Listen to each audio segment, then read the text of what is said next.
Hello students, मैं Rinkle Bansal PGT commerce government girls senior secondary school Kalanwali से आप सभी का आज के इस लेक्चर में स्वागत करती हूँ। बच्चों, आज हम रिडम्पशन ऑफ डिबेंचर्स का थर्ड पार्ट करने जा रहे हैं और आज का जो हमारा टॉपिक रहेगा वो है क्रिएशन ऑफ सिंकिंग फंड। जब कंपनी डिबेंचर होल्डर्स को एक बार में ही पेमेंट करती है, ठीक है, तो उसके लिए कंपनी क्या करती है, एक सिंकिंग फंड बनाती है। तो उस केस में हमें क्या अकाउंटिंग प्रोसीजर फॉलो करना है। तो सबसे पहले हमें ये पता होना चाहिए कि ये सिंकिंग फंड क्या होता है। बच्चों, आपने डिबेंचर रिडम्पशन फंड के बारे में पढ़ लिया है पिछले लेक्चर्स में, ठीक है।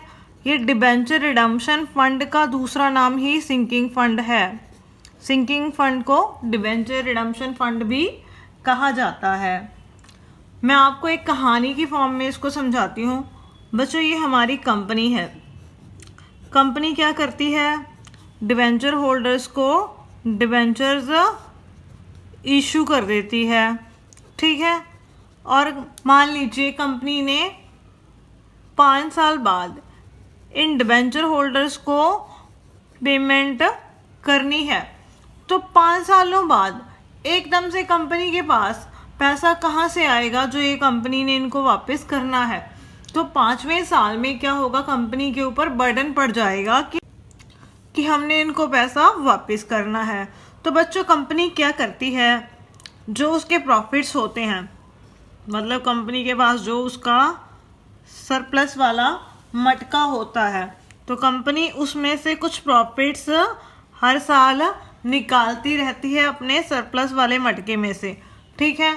और उस सरप्लस वाले मटके में से प्रॉफिट निकालकर कंपनी क्या करती है, अपने सिंकिंग फंड वाले मटके में डाल देती है।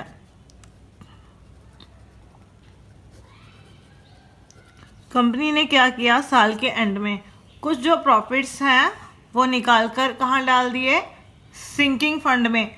जब सबसे पहले कंपनी ये स्टार्ट करती है और अब इस सिंकिंग फंड में पैसा हमने डाल दिया बच्चों, ठीक है। अब ये पैसा अगर हम कहीं इन्वेस्ट नहीं करेंगे तो इसकी वैल्यू क्या होगी, कम हो जाएगी। तो हम क्या करते हैं, जो ये सिंकिंग फंड में हमने पैसा ट्रांसफ़र किया है उसको हम आगे इन्वेस्ट कर देते हैं कुछ एसेट्स में बिजनेस के बाहर, जिसे बोला जाता है सिंकिंग फंड इन्वेस्टमेंट, ठीक है बच्चों। ये है हमारी पहले साल की कहानी, जब कंपनी प्रॉफिट्स निकालती है अपने surplus of profit and loss account में से और उसके बाद वो पैसा सिंकिंग फंड में ट्रांसफ़र कर देती है और वो जो सिंकिंग फंड वाला पैसा है कंपनी आगे इन्वेस्ट कर देती है ताकि कंपनी को कुछ इनकम होती रहे। अब दूसरे साल क्या होगा, ये जो कहानी है वो फर्स्ट ईयर की है। नेक्स्ट ईयर क्या होगा, कंपनी ने जो ये पैसा लगाया है, कंपनी ने जो ये पैसा लगाया है इन्वेस्टमेंट्स में, कंपनी को क्या होगा, इसके ऊपर इंटरेस्ट मिलेगा, ठीक है। तो कंपनी को इनकम हो जाएगी। कंपनी क्या करती है, ये इंटरेस्ट का पैसा बिजनेस में लगाने की बजाय, ठीक है, कंपनी को जो ये इंटरेस्ट मिला है दूसरे साल, यहाँ से कहानी शुरू हो गई हमारी सेकेंड ईयर की। तो कंपनी क्या करती है, ये इंटरेस्ट वाला पैसा भी सिंकिंग फंड वाले मटके में डाल देती है। मतलब वो पैसा बाहर निकालने की बजाय उस पैसे को भी वो क्या करती है, दूसरे साल सिंकिंग फंड में डाल देती है, ठीक है। और उसके बाद फिर वो क्या करती है, प्रॉफिट्स में से कुछ पैसे निकालती है, वो सिंकिंग फंड में डाल देती है। देखो बच्चों, अब इस साल जो सेकेंड ईयर है कंपनी इन्वेस्टमेंट करेगी, ठीक है। एक तो जो उसने सरप्लस वाले अकाउंट से जो पैसा सिंकिंग फंड में ट्रांसफ़र किया है, प्लस जो ब्याज उसने सिंकिंग फंड में लगाया है, मतलब सरप्लस प्लस इंटरेस्ट। दूसरे साल हमारे पास सिंकिंग फंड में दो चीज़ें ट्रांसफ़र हो गई हैं। तो कंपनी क्या करेगी, दूसरे साल इन्वेस्टमेंट में ये दोनों अमाउंट जो होंगी वो क्या करेगी, कंपनी इन्वेस्ट कर देगी सिंकिंग फंड इन्वेस्टमेंट में। मतलब ये प्रोसेस लगातार चलती रहेगी। कंपनी हर साल अपने सरप्लस अकाउंट में से पैसा निकालेगी, सिंकिंग फंड में ट्रांसफ़र करेगी और उससे वो क्या करेगी, इन्वेस्टमेंट खरीद लेगी। वो इन्वेस्टमेंट्स खरीदने के बाद उसको उसके ऊपर जो इंटरेस्ट मिलेगा उसको भी वापस कंपनी क्या करेगी, सिंकिंग फंड में डालेगी और उसे भी क्या कर देगी, री इन्वेस्ट कर देगी। ये प्रोसेस हर साल चलती रहेगी जब तक कि लास्ट ईयर नहीं आ जाता हमारे पास डिबेंचर्स को पेमेंट करने का। ठीक है, तो मैं आपको जो इतनी कहानी समझाई है मैंने, इसकी आपको जर्नल एंट्रीज करवाती हूँ। आपको अच्छे से क्लियर हो जाएगा कि हमने क्या अकाउंटिंग ट्रीटमेंट करना है। बच्चों, सबसे पहला साल है, ठीक है। मैंने आपको अभी बताया था कि सबसे पहले कंपनी क्या करती है, अपने सरप्लस अकाउंट से पैसा निकाल कर किस में ट्रांसफ़र करती है, सिंकिंग फंड में। तो हमने सरप्लस अकाउंट से पैसा निकाला है, तो surplus of statement of profit and loss account क्या हो जाएगा, यहाँ पर हमारे पास डेबिट हो जाएगा, क्योंकि हमने यहाँ से पैसा निकाल लिया है और हमने किस में ट्रांसफ़र किया है, सिंकिंग फंड अकाउंट में। तो सिंकिंग फंड अकाउंट क्या हो जाएगा, यहाँ पर हमारे पास क्रेडिट हो जाएगा। इसे हम डिबेंचर रिडम्पशन फंड भी कहते हैं। अगर आपको क्वेश्चन में उन्होंने ये दे रखा है कि डिबेंचर रिडम्पशन फंड अकाउंट में अमाउंट ट्रांसफ़र की गई है, तो आपने डिबेंचर रिडम्पशन फंड अकाउंट लिखना है। अगर क्वेश्चन में आपको सिंकिंग फंड लिखा है तो आपने वहाँ पर उसको सिंकिंग फंड लिखना है। अब बात ये आती है कि कितनी अमाउंट जो है वो प्रॉफिट्स में से हर साल निकाली जाए ताकि 5 साल बाद जो हमारे पैसे हैं वो पूरे हो जाएं। तो वहाँ पर एक एन्युटी टेबल हमारे पास क्वेश्चन में दिया गया होगा कि अगर हम आज 1 रुपया निकालते हैं, ठीक है, 1 रुपया निकाल कर बाहर इन्वेस्टमेंट करते हैं तो वो 5 साल बाद मान लीजिए 5 रुपये बन जाते हैं। तो हमने आज 1 रुपया निकालना है बिजनेस में से, तो वो इस प्रकार से आपको क्वेश्चन में दिया गया होगा। बाकी जब हम प्रैक्टिकल क्वेश्चंस करेंगे तो आपको अच्छे से समझ में आ जाएगा कि जो हमने अमाउंट निकालनी है सरप्लस ऑफ P&L अकाउंट से निकाल कर सिंकिंग फंड में ट्रांसफ़र करनी है, वो कैसे निकाली जाती है। या तो क्वेश्चन में आपको निकाल कर दे रखी होगी या आपको निकालनी होगी। उसके बाद है बच्चों हमारे पास सेकंड स्टेप। हमने अब क्या करना है, जो ये सिंकिंग फंड में हमने पैसा ट्रांसफ़र किया है उससे हमने इन्वेस्टमेंट्स खरीदनी है। तो अब amount invested into the investment, जो पैसा हमने यहाँ पर निकाला है surplus of profit and loss से निकाल कर सिंकिंग फंड में ट्रांसफ़र किया है। तो सिंकिंग फंड की जो अमाउंट है उससे हम क्या करेंगे, सिंकिंग फंड इन्वेस्टमेंट्स परचेज कर लेंगे। तो सिंकिंग फंड इन्वेस्टमेंट्स अकाउंट यहाँ पर हमारे पास क्या हो जाएगा, डेबिट हो जाएगा टू बैंक अकाउंट। पैसे हमारे पास से चले गए तो बैंक अकाउंट क्या हो जाएगा, हमारे पास क्रेडिट हो जाएगा। तो बच्चों ये 2 एंट्रीज पास होंगी पहले साल जब हम क्वेश्चन स्टार्ट करेंगे। उसके बाद सेकेंड ईयर या आने वाले सालों में क्या एंट्रीज पास की जाएंगी, एक्सेप्ट लास्ट ईयर को छोड़कर। देखो बच्चों, अब यो हमने ये इन्वेस्टमेंट्स खरीदी हैं, उसके ऊपर हमें क्या मिलेगा, सबसे पहले ब्याज मिलेगा। तो सबसे पहले हम एंट्री पास करेंगे उस ब्याज को प्राप्त करने की। Interest receive on investments, interest हमारे पास आ गया तो बैंक अकाउंट क्या हो गया, यहाँ पर डेबिट हो गया। To interest on sinking fund investments account, यहाँ पर क्या हो जाएगा, हमारे पास क्रेडिट हो जाएगा। ये हमारी इनकम है तो इस वजह से ये क्या हो गई, क्रेडिट हो गई। उसके बाद मैंने आपको क्या बताया था कि जो ये इंटरेस्ट हमें मिल रहा है उसे हम क्या करेंगे, सिंकिंग फंड अकाउंट में ट्रांसफ़र कर देंगे। तो उसके बाद हम एंट्री पास करेंगे, interest transfer to the sinking fund account. ठीक है, यहाँ पर ये इनकम हमारी क्रेडिट है, जब हम इसको ट्रांसफ़र करेंगे तो ये क्या हो जाएगी बच्चों, डेबिट हो जाएगी। Interest on sinking fund investments account debit हो जाएगा और सिंकिंग फंड में ट्रांसफ़र कर रहे हैं तो सिंकिंग फंड हमारे पास क्या हो जाएगा, क्रेडिट हो जाएगा। ठीक है बच्चों, उसके बाद कंपनी दूसरे साल क्या करेगी, फिर surplus of profit and loss account से पैसा निकालेगी और किस में ट्रांसफ़र करेगी, सिंकिंग फंड में। तो ये वही एंट्री आ गई जो हमने पहले साल पास की है, surplus of statement of profit and loss account debit to sinking fund. ठीक है बच्चों, अब बच्चों हमारे पास जो दूसरे साल में पैसा है एक तो जो ये सरप्लस वाला पैसा है वो है जो हम हर साल किस्त निकाल रहे हैं प्रॉफिट में से, प्लस जो ये हमें इंटरेस्ट मिला है। तो दूसरे साल जो हम इन्वेस्टमेंट्स लेंगे वो जो ये सरप्लस अकाउंट में जो अमाउंट है प्लस जो ये हमें ब्याज मिला है, इन दोनों को मिलाकर जो अमाउंट बनेगी उससे हम इन्वेस्टमेंट खरीदेंगे। ठीक है, तो सेकेंड ईयर में हमारे पास जो इन्वेस्टमेंट्स होंगी, एंट्री तो वही होगी sinking fund investments account debit to bank account, लेकिन जो यहाँ पर अमाउंट आएगी वो कितनी होगी, जो सिंकिंग फंड में हमने यहाँ पर अमाउंट ट्रांसफ़र की है प्लस जो ये इंटरेस्ट हमने यहाँ पर ट्रांसफ़र किया है, इन दोनों को मिलाकर वो अमाउंट यहाँ पर आ जाएगी। तो ये एंट्रीज बच्चों आने वाले सालों में पास होती जाएंगी। हर साल जितना हमें ब्याज मिलेगा, जितनी amount profit and loss account से निकाली होगी वो अमाउंट हम क्या करेंगे, सिंकिंग फंड इन्वेस्टमेंट्स में इन्वेस्ट करते जाएंगे। तो अब इसके बाद क्या होगा, लास्ट ईयर आ गया, 5 साल पूरे हो गए, तो 5वें साल में डिबेंचर होल्डर्स हमारे पास आ जाएगा, वो कहेगा अब हमें पेमेंट करो। ठीक है, तो उनकी पेमेंट करने से पहले हम लास्ट ईयर क्या क्या एंट्रीज पास करेंगे।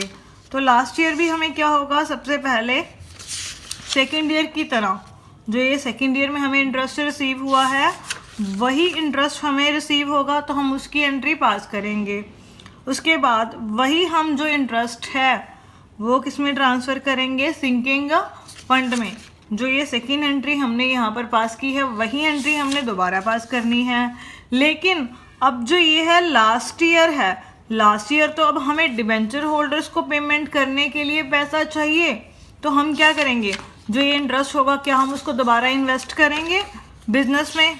नहीं, उसको हम इन्वेस्टमेंट्स में दोबारा इन्वेस्ट नहीं करेंगे क्योंकि ये लास्ट ईयर है, लास्ट ईयर तो हमें पैसा चाहिए। तो इसका मतलब जो ये इन्वेस्टमेंट्स की एंट्री होगी लास्ट ईयर वाली पैसा इन्वेस्ट करने की वो नहीं होगी, लेकिन हम क्या करेंगे, वही एंट्री पास करेंगे प्रॉफिट में से पैसा निकालने की, surplus of statement of profit and loss account debit to sinking fund account. लेकिन आपको ये बात याद रखनी है कि लास्ट ईयर हमने इन्वेस्टमेंट खरीदनी नहीं है क्योंकि हमें डिबेंचर होल्डर्स को पेमेंट करने के लिए पैसा चाहिए। तो इस साल हम क्या करेंगे, लास्ट ईयर जो इन्वेस्टमेंट हमने अब तक खरीदी हैं वो सारी बेच देंगे। बेचकर क्या होगा, हमारे पास पैसे आ जाएंगे, तो बैंक अकाउंट यहाँ पर क्या होगा, डेबिट हो जाएगा, और इन्वेस्टमेंट हमारे पास से चली जाएंगी तो वो क्या हो जाएंगी, क्रेडिट हो जाएंगी to sinking fund investments account. ठीक है, अब जो ये हमने इन्वेस्टमेंट्स बेची हैं बच्चों, हो सकता है हमने प्रॉफिट पर बेची हो सकता है हमें लॉस हो गया हो। अगर जो ये हमने इन्वेस्टमेंट्स बेची हैं उसके ऊपर हमें प्रॉफिट हो जाता है तो उसकी एंट्री क्या होगी, profit on sale of investments, sinking fund investments account debit to sinking fund account. ठीक है, अगर हमें लॉस हो गया तो ये एंट्री क्या हो जाएगी, उल्टी हो जाएगी, रिवर्स कर देंगे हम इस एंट्री का, मतलब सिंकिंग फंड अकाउंट फिर डेबिट हो जाएगा और सिंकिंग फंड इन्वेस्टमेंट्स अकाउंट क्या हो जाएगा, क्रेडिट हो जाएगा। ठीक है, तो ये हो गए हमारे 4 स्टेप्स कंप्लीट। अब डिबेंचर होल्डर को पेमेंट करने से पहले हमने सारी जो प्रोसेस है वो कंप्लीट कर ली है। तो अब हम क्या करेंगे, अमाउंट ड्यू हो जाएगी डिबेंचर होल्डर्स को, ये एंट्रीज भी हमने पहले ही कर ली हैं अमाउंट ड्यू करने की। डिबेंचर्स अकाउंट डेबिट, अगर कोई प्रीमियम उनको देना है रिडम्पशन के टाइम पर वो भी क्या हो जाएगा, डेबिट हो जाएगा टू डिबेंचर होल्डर्स अकाउंट। ठीक है, उसके बाद हम क्या करेंगे, डिबेंचर होल्डर्स को पेमेंट कर देंगे, तो ये एंट्री भी हमने पहले कर रखी है, debenture holders account debit to bank account. उसके बाद अब डिबेंचर होल्डर्स को पेमेंट हो गई, जैसा कि हमने अपने पिछले लेक्चर में किया था कि जो DRR होता है उसे हमें किस अकाउंट में ट्रांसफ़र करना होता है, रिडम्पशन करने के बाद जर्नल रिजर्व में। तो यहाँ पर जो सिंकिंग फंड है उसे हम जर्नल रिजर्व में ट्रांसफ़र करेंगे, जितनी डिबेंचर्स की फेस वैल्यू है, जितना हमने उनको पैसा वापस किया है।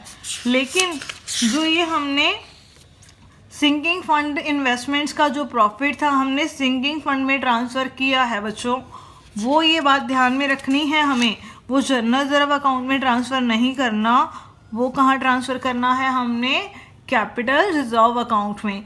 क्यों, क्योंकि वो हमारा कैपिटल प्रॉफिट्स है, कैपिटल गेन है, इन्वेस्टमेंट्स को बेचने पर हमें मिला है और उसका इस्तेमाल हर किसी काम के लिए नहीं हो सकता है। तो इस वजह से वो वाला गेन हम किस में ट्रांसफ़र करेंगे, कैपिटल रिजर्व अकाउंट में। तो टोटल ये हमको 6 स्टेप्स फॉलो करने हैं जब हमने सिंकिंग फंड क्रिएट करना है और उसका अकाउंटिंग ट्रीटमेंट करना है।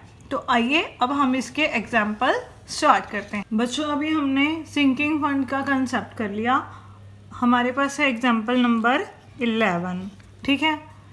इसको हम समझते हैं और फिर इसके बाद हम इसकी जर्नल एंट्रीज पास करते हैं।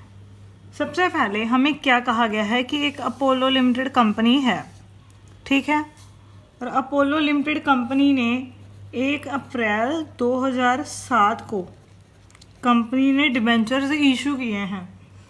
कितने डिबेंचर्स इशू किए हैं बच्चों, 2000 डिबेंचर्स, ठीक है, और 100 रुपीज़ का जो है वो एक डिबेंचर है। कंपनी ने इनको पैसा वापस करना है 3 साल बाद करना है, मतलब first year, second year, third year के बाद कंपनी ने इनको पैसा वापस करना है। क्या कहा गया है, एट पार पर वापस करना है, मतलब सम मूल्य पर शोधन करना है इसका। और इसके लिए कंपनी ने क्या डिसाइड किया कि कंपनी एक सिंकिंग फंड बनाएगी, ठीक है। कंपनी सिंकिंग फंड बनाएगी मतलब हर साल के एंड में कुछ अमाउंट सिंकिंग फंड में कंपनी ट्रांसफ़र करती रहेगी, पहले साल, दूसरे साल, तीसरे साल, जब तक उनकी रिडम्पशन नहीं हो जाती। और जो ये पैसा है कंपनी बाहर इन्वेस्ट करेगी, ठीक है, और उस इन्वेस्टमेंट के ऊपर कंपनी को कितने % इंटरेस्ट मिलेगा, 4% कंपनी को इंटरेस्ट मिलेगा, ठीक है। और क्वेश्चन में क्या कहा गया है कि हमारे पास एक एन्युटी टेबल दिया गया है, एन्युटी टेबल दिया गया है, उसमें बताया गया है कि अगर आज हम 0.320348 रुपीज़ इन्वेस्ट करते हैं, अगर हम आज 0.320348 रुपीज़ इन्वेस्ट करते हैं इन्वेस्टमेंट में, और उसके ऊपर हमें 4% जो ये ब्याज है वो मिलने के बाद वो 3 साल बाद कितने रुपए बन जाएंगे, 1 रुपया बन जाएगा। मतलब 3 साल बीतने के बाद वो 1 रुपये में कन्वर्ट हो जाता है। मतलब अगर हम आज 0.3 रुपीज़ इन्वेस्ट करते हैं तो वो 3 साल बाद ब्याज ऐड होने के बाद कितने रुपए बन जाएंगे, 1 रुपये। तो हमें कितने रुपए चाहिए 3 साल बाद, 2000 डिवेंचर्स है और 100 रुपये का एक है, एट पार पर तो हमें 2 लाख रुपया चाहिए।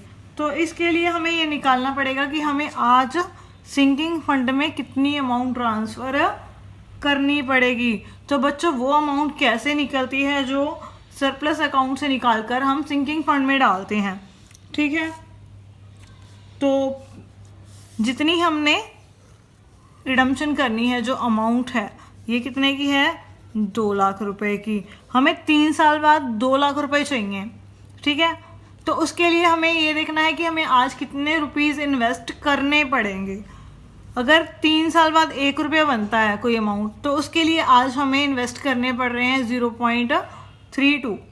तो 3 साल बाद हमें 2 लाख रुपए चाहिए, तो उसके लिए हमें आज कितनी अमाउंट इन्वेस्ट करनी पड़ेगी, 2 लाख इंटू 0.32। मतलब जो ये एन्युटी टेबल की वैल्यू है उसको हम मल्टीप्लाई कर देंगे जो डिबेंचर्स की वैल्यू है जो हमने रिडीम करने हैं। तो ये अमाउंट आ गई 64070, ठीक है। ये वो किस्त आ गई जो हर साल हमने निकालनी है statement of profit and loss account से। तो ये अमाउंट हम हर साल निकालेंगे, किस में से, surplus of profit and loss account में से निकाल कर किस में ट्रांसफ़र करेंगे, सिंकिंग फंड में। तो यहाँ पर हम तारीख लिख लेते हैं, ये आ गई 31 मार्च 2008, ये 31 मार्च 2009 और ये 31 मार्च 2000। जब हमने किस्त निकालनी है, और जो इंटरेस्ट होगा बच्चों वो हमें कब मिलेगा, पहले साल तो हमें इंटरेस्ट मिलेगा ही नहीं, 31 मार्च 2008 को तो हमने पैसा इन्वेस्ट किया है। तो ये जो 4% इंटरेस्ट है ये कब मिलेगा, दूसरे साल और तीसरे साल। दूसरे साल भी कब मिलेगा? 31 मार्च 2009 को, और तीसरे साल भी हमें 4% इंटरेस्ट मिलेगा 31 मार्च 2010 को। तो क्वेश्चन को आपने ध्यान से पढ़ना है और ध्यान से मेरे साथ समझना है। तो सबसे पहले हम जर्नल एंट्री स्टार्ट करते हैं। जब हमने डिबेंचर्स इशू किए हैं, तो ये तो बड़ी सिंपल एंट्रीज हैं, आपको आती ही हैं, आपने पहले बहुत बार कर ली हैं। 1 अप्रैल को हमने डिबेंचर्स इशू किए हैं, तो पहली एंट्री क्या होगी? पैसा हमारे पास आ गया, तो बैंक अकाउंट यहाँ पर क्या होगा? डेबिट होगा to debenture application and allotment account. ठीक है, 2000 डिबेंचर्स हैं और एक डिबेंचर 100 रुपये का है, तो टोटल ये हो गया हमारे पास 2 लाख रुपए। उसके बाद जो ये डिबेंचर एप्लीकेशन एंड अलॉटमेंट वाली अमाउंट है बच्चों, वो हम कहाँ पर ट्रांसफ़र करेंगे? डिबेंचर्स अकाउंट में। Debentures application and allotment account debit to debentures account 2 lakh rupees. तो ये जर्नल एंट्रीज हो गई डिबेंचर्स को इशू करने की। ठीक है, तो अब हम क्या करेंगे? सबसे पहले 31 मार्च 2008 को हम क्या करेंगे? सिंकिंग फंड में पैसा ट्रांसफ़र करेंगे। कितनी अमाउंट ट्रांसफ़र करेंगे? 64,070 रुपीज़। तो उसकी जर्नल एंट्री आपको पता ही है कि क्या होगी जब हम सिंकिंग फंड में पैसा ट्रांसफ़र करेंगे। तो surplus of profit and loss account, यहाँ पर क्या हो जाएगा? Debit to sinking fund account. कितनी अमाउंट ट्रांसफ़र होगी? जो यहाँ पर हमने निकाली है एनुअल टेबल का इस्तेमाल करके, 64,070 रुपीज़। ठीक है, इसके बाद बच्चों जो हमने ये सिंकिंग फंड में पैसा ट्रांसफ़र किया है, वो पैसा हम क्या करेंगे? इन्वेस्ट कर देंगे, उससे हम इन्वेस्टमेंट खरीद लेंगे। तो सिंकिंग फंड इन्वेस्टमेंट खरीदने की एंट्री क्या होती है? Sinking fund investments account debit to bank account. पैसे हमारे पास से चले गए। कितनी अमाउंट है जो हमने सिंकिंग फंड में ट्रांसफ़र की है? 64,070 रुपीज़। तो ये बच्चों हो गई हमारी फर्स्ट ईयर की एंट्रीज कंप्लीट। ठीक है, अब सेकेंड ईयर स्टार्ट हो गया हमारा। जो हमने पहले साल पैसा इन्वेस्ट किया है, सबसे पहले उसके ऊपर हमें कितना इंटरेस्ट मिलेगा? 4% इंटरेस्ट मिलेगा। तो हम उसकी एंट्रीज पास करेंगे 31 मार्च 2009 को। एक साल बाद हमें इंटरेस्ट मिलेगा। हमने पैसा 31 मार्च 2008 को इन्वेस्ट किया, तो 31 मार्च 2009 को हमें इंटरेस्ट मिलेगा। तो इंटरेस्ट मिलेगा, उसकी एंट्री क्या होगी? Bank account debit to interest on sinking fund investment. ठीक है, तो वो इंटरेस्ट हम कैसे निकालेंगे? 64,070 का हम कितने % कर देंगे? 4%। तो ये इंटरेस्ट आ गया 2563। ठीक है, तो हमने ये इंटरेस्ट विड्रॉ नहीं करना है, बाहर नहीं निकालना है, ये वापस हमने क्या करना है? इस इंटरेस्ट को सिंकिंग फंड में ट्रांसफ़र कर देना है। तो उसकी एंट्री क्या होगी? ये इंटरेस्ट यहाँ पर क्रेडिट है, तो वो क्या हो जाएगा? डेबिट हो जाएगा। Interest on sinking fund investments debit हो जाएगा टू सिंकिंग फंड अकाउंट।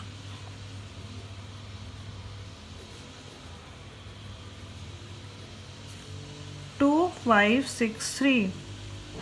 ठीक है बच्चों, ये हो गई इंटरेस्ट पास करने की एंट्री। उसके बाद इस साल फिर हम क्या करेंगे? पहले साल की तरह statement of profit and loss से पैसा निकालेंगे और किस में ट्रांसफ़र कर देंगे? सिंकिंग फंड में। तो वही एंट्री हमने दोबारा से करनी है। Surplus of profit and loss account debit to sinking fund account. कितना? 64,070 रुपीज़। इसके बाद बच्चों हम क्या करेंगे, इस साल इन्वेस्टमेंट्स खरीदेंगे। इन्वेस्टमेंट्स खरीदेंगे तो उसकी हम एंट्री पास करेंगे इन्वेस्टमेंट्स खरीदने की। तो उसकी एंट्री बच्चों क्या होगी हमारे पास, जब हम सिंकिंग फंड इन्वेस्टमेंट्स खरीदेंगे। अब ये ध्यान रखना है, ये दूसरा साल है जब हम इन्वेस्टमेंट्स खरीद रहे हैं, ठीक है। तो यहाँ पर जो इन्वेस्टमेंट्स खरीदी जाएंगी वो कितने की खरीदी जाएंगी, जो ये हमें इंटरेस्ट मिला है, हमने सिंकिंग फंड में ट्रांसफ़र किया है, इंटरेस्ट प्लस जितनी अमाउंट हमने statement of profit and loss account से निकाली है, तो टोटल अमाउंट फिर कितनी हो जाएगी, 64,070 प्लस 2,563, तो ये हो गया 66,633। तो इस साल हमारी जो इन्वेस्टमेंट खरीदी जाएंगी इस अमाउंट से टू बैंक अकाउंट, पैसा हमारे पास से चला गया, ठीक है बच्चों। तो अब आ गया हमारे पास थर्ड ईयर मतलब 31 मार्च 2010। तो अब इस साल हमें जो इंटरेस्ट रिसीव होगा इन्वेस्टमेंट्स के ऊपर वो कितना होगा। देखो बच्चों, एक तो हमने पहले इन्वेस्टमेंट्स खरीदी हैं यहाँ पर, ठीक है, 64,070 रुपीज़ की, और उसके बाद 66,633 की। तो टोटल जो इन्वेस्टमेंट्स होंगी हमें उसके ऊपर क्या होगा, ब्याज मिलेगा, जो हमने पहले साल खरीदी हैं प्लस जो हमने दूसरे साल खरीदी हैं। तो इन दोनों को हम क्या करेंगे, ऐड कर देंगे और उसके ऊपर हम इंटरेस्ट रिसीव करेंगे। तो बैंक अकाउंट यहाँ पर क्या होगा, डेबिट हो जाएगा to interest on sinking fund investments. Calculation कैसे करेंगे, सबसे पहले 64,070 जो हमने पहले साल इन्वेस्टमेंट खरीदी प्लस जो हमने दूसरे साल खरीदी, उसका कितने परसेंट करेंगे हम, 4% कर देंगे। तो ये आ गया हमारे पास 5,228 रुपीज़, ठीक है बच्चों। अब क्या करेंगे, इस इंटरेस्ट को हम सिंकिंग फंड में ट्रांसफ़र कर देंगे। तो interest on sinking fund investments, ये डेबिट हो गया टू सिंकिंग फंड अकाउंट 5,228, ठीक है बच्चों।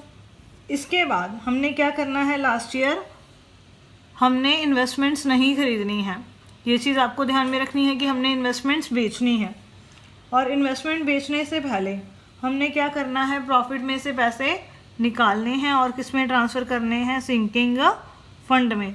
तो एंट्री क्या होगी, surplus of statement of profit and loss account debit to sinking fund account, ठीक है बच्चों। अब यहाँ पर ना एक बात आपको ध्यान में रखनी है कि लास्ट ईयर यहाँ पर हम कितनी अमाउंट निकालें, यहाँ पर हम कितनी अमाउंट निकालें। वैसे तो हमें पता है कि 64,070 रुपीज़ हम निकाल रहे हैं हर साल, लेकिन जो हमें इंटरेस्ट मिलता है उससे कई बार 1-2 रुपये कम ज़्यादा हो जाता है। तो आपने क्या करना है, सबसे पहले सिंकिंग फंड अकाउंट बना लेना है। सिंकिंग फंड अकाउंट बनाकर हमें पता लगेगा कि लास्ट ईयर हमने कितनी अमाउंट जो है वो विड्रॉ करनी है। तो मैंने यहाँ पर पहले से ही लेजर्स बना रखे हैं, debentures, interest on sinking fund investments, sinking fund और सिंकिंग फंड अकाउंट, ठीक है। तो यहाँ पर सबसे पहले हम क्या करते हैं, सिंकिंग फंड अकाउंट बना लेते हैं, एंट्रीज पोस्ट करते हैं, वहाँ से हमें वो फिगर पता लग जाएगी कि लास्ट ईयर हमने कितनी फिगर डालनी है। तो देखो बच्चों, सिंकिंग फंड की जो एंट्री है 31 मार्च 2008 की है। तो यहाँ पर ये क्या हो रहा है, क्रेडिट हो रहा है। तो हम क्या लिखेंगे, by surplus of profit and loss account 31 March 2008 को कितनी अमाउंट निकाली हमने, 64,070। तो ये क्लोजिंग बैलेंस आ गया 31 मार्च 2008 को। To balance CD 64,070। ठीक है, उसके बाद जो ये क्लोजिंग बैलेंस है वो नेक्स्ट ईयर का हमारा क्या होगा, ओपनिंग बैलेंस हो जाएगा। तो by balance brought down 64,070 rupees. और इस साल हमें क्या मिला है, इंटरेस्ट मिला है, और वो इंटरेस्ट हमने क्या किया है, ट्रांसफ़र किया है सिंकिंग फंड में। ठीक है, तो सबसे पहले वो डालेंगे by interest on sinking fund investment 2563। और उसके बाद जो ये हमने अमाउंट ट्रांसफ़र की है सिंकिंग फंड में वो डाल देंगे by surplus of profit and loss account 64,070। तो हम इसका क्या करेंगे, अब टोटल कर देंगे, तो वो हमारी क्या आ जाएगा, closing balance to balance CD 1,30,703। ठीक है, तो ये आ गया 1,30,703। उसके बाद बच्चों जो ये क्लोजिंग बैलेंस है लास्ट ईयर का वो हमारा क्या हो जाएगा, opening balance to balance brought down 1,30,703 rupees. उसके बाद लास्ट ईयर जो है हमारे पास क्या हुआ है, हमें इंटरेस्ट रिसीव हुआ है, तो उसको हमने सिंकिंग फंड में ट्रांसफ़र किया है, तो उसकी एंट्री डाल देंगे by interest on sinking fund investment. वो उसकी अमाउंट है हमारे पास 5,228 रुपये। ठीक है, अब ये मैंने डाल दी। अब हमने क्या करना है, यहाँ पर वो जो last year by surplus of profit and loss account से पैसा निकालना है, वो यहाँ पर कितना निकालना है, क्योंकि जब हमने डिवेंचर होल्डर्स को पेमेंट करनी है वो 2 लाख रुपए की करनी है, तो हमने क्या करना है कि इसका टोटल 2 लाख रुपीज़ बनाना है। जितने रुपए 2 लाख रुपए से कम होंगे हम उतने रुपए लास्ट ईयर क्या करेंगे, प्रॉफिट एंड लॉस से निकाल लेंगे। 2 लाख में से इन दोनों को ऐड करके हम माइनस कर देंगे, तो बैलेंसिंग फिगर कितनी आ जाएगी, 64,069 रुपीज़। नॉर्मली हम 64,070 रुपीज़ निकालते हैं, तो इस साल ये फिगर बनेगी हमारी 64,069। क्यों, क्योंकि हमारा जो बैलेंस है वो 2 लाख रुपीज़ होना चाहिए। ठीक है बच्चों, तो पता लग गया आपको ये फिगर जो है वो कैसे आई है। तो वो फिगर अब हम क्या करेंगे, यहाँ पर डाल देंगे 64,069 रुपीज़। तो ये एंट्री हमारी कंप्लीट हो गई लास्ट ईयर वाली है। इसके बाद उन्होंने हमें क्या कहा है कि हमने जो इन्वेस्टमेंट्स हैं एट पार पर बेचनी है। इन्वेस्टमेंट्स हमने बेच दी जितनी उनकी वैल्यू बनती है, तो इसके लिए हमें क्या करना पड़ेगा, सिंकिंग फंड इन्वेस्टमेंट्स अकाउंट बनाना पड़ेगा। उससे हमें पता लगेगा कि हमारी इन्वेस्टमेंट्स उस दिन है कितने की। ठीक है, तो ये हमने सिंकिंग फंड इन्वेस्टमेंट्स अकाउंट का परफॉर्मा बना लिया। तो यहाँ पर देखिए, सबसे पहले हमने ख़रीदी है 31 मार्च 2008 को, तो इसकी एंट्री क्या होगी, sinking fund investments account debit हो रहा है टू बैंक अकाउंट लिख के। तो यहाँ पर आ गया 31 मार्च 2008 को टू बैंक अकाउंट 64,070 रुपीज़, और यही इसका क्लोजिंग बैलेंस आ जाएगा बाय बैलेंस CD 64,070। तो जो ये क्लोजिंग बैलेंस है इन्वेस्टमेंट को, वो नेक्स्ट ईयर का क्या होगा हमारे पास, ओपनिंग बैलेंस हो जाएगा। 1 अप्रैल 2008 का ये हमारा ओपनिंग बैलेंस बन गया टू बैलेंस ब्रॉट डाउन 64,070। और 31 मार्च 2009 को हमने फिर इन्वेस्टमेंट्स खरीद ली हैं टू बैंक अकाउंट। कितने की खरीदी थी, 64,070 रुपीज़ जो हमने प्रॉफिट में से निकाले थे, प्लस जो इंटरेस्ट हमें मिला था, उन दोनों को मिलाकर 66,633 रुपीज़ की। तो ये टोटल इन्वेस्टमेंट्स थी हमारी, ये हो गई 1,30,703 रुपये की। तो ये क्लोजिंग बैलेंस आ गया 31 मार्च 2009 को बाय बैलेंस CD, ठीक है, 1,30,703।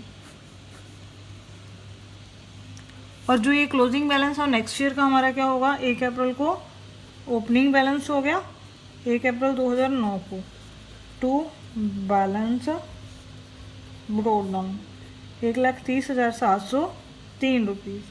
तो बच्चों हमने 31 मार्च 2010 को इन्वेस्टमेंट्स बेची हैं, जितनी उनकी वैल्यू है उस पर बेच दी। मीन्स वो हमने कितने पर बेची हैं, 1,30,703 पर। 31 मार्च 2010 को हम क्या एंट्री करेंगे, जब इन्वेस्टमेंट्स बेचेंगे तो पैसा आ गया तो bank account debit to sinking fund investments account, तो यहाँ पर लिख देंगे बाय बैंक अकाउंट 1,30,703। अब यहाँ पर हमें ना प्रॉफिट हुआ ना लॉस हुआ, क्योंकि जितने की इन्वेस्टमेंट है वो हमने उतने की बेच दी है। तो अब हम एंट्री पास करेंगे इस फिगर से इन्वेस्टमेंट्स को बेचने की। तो bank account debit to sinking fund investments account,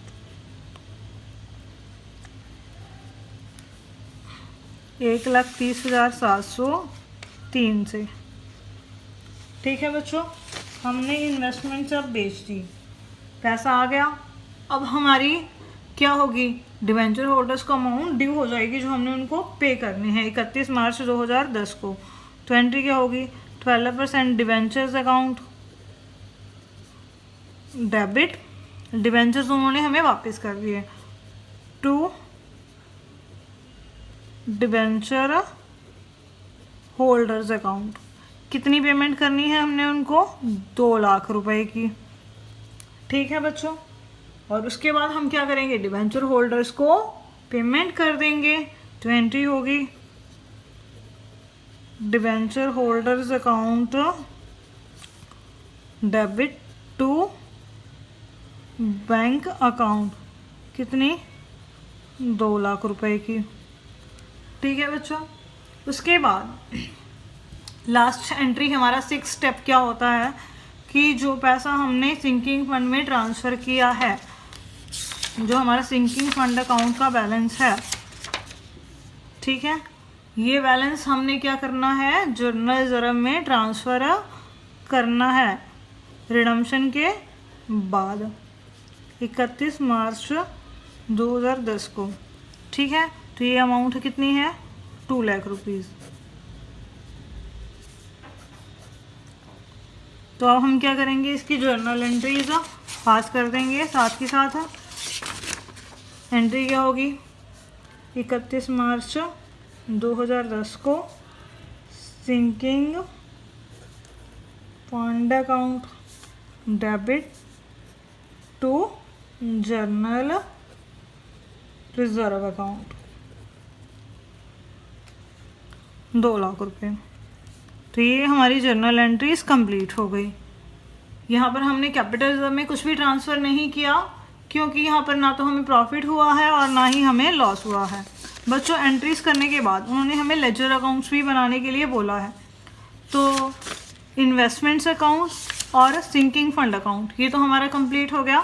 तो डिबेंचर्स अकाउंट और इंटरेस्ट ऑन इन्वेस्टमेंट्स अकाउंट रह गए हैं। तो यहाँ पर जो डिबेंचर्स हैं वो 2007 1 अप्रैल को क्रेडिट हो रहे हैं। क्या लिख के, by debenture application and allotment account, कितने से, 2 लाख रुपए से। तो ये हमारा क्या होगा, क्लोजिंग बैलेंस हो जाएगा, ठीक है, टू बैलेंस CD 2 लाख रुपए। तो जो ये क्लोजिंग बैलेंस है नेक्स्ट ईयर का हमारा क्या हो जाएगा, 2008 अप्रैल 1 को ओपनिंग बैलेंस हो जाएगा by balance brought down 2 lakh rupees.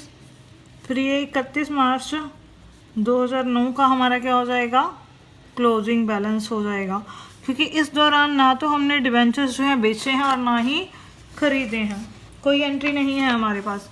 तो ये नेक्स्ट ईयर का क्या हो जाएगा, उसके बाद ओपनिंग बैलेंस 1 अप्रैल 2009 को बाय बैलेंस BD 2 लाख रुपए। और इसके बाद बच्चों लास्ट एंट्री जो हमने की थी, यहाँ पर डिवेंचर्स अकाउंट क्या हो रहे हैं, डेबिट हो रहे हैं 31 मार्च 2010 को। ठीक है, तो यहाँ पर लिख देंगे हम to debenture holders account 31 March 2010 को कितनी, 2 लाख रुपए। ठीक है, तो ये हमारे डिवेंचर्स ख़त्म हो गए।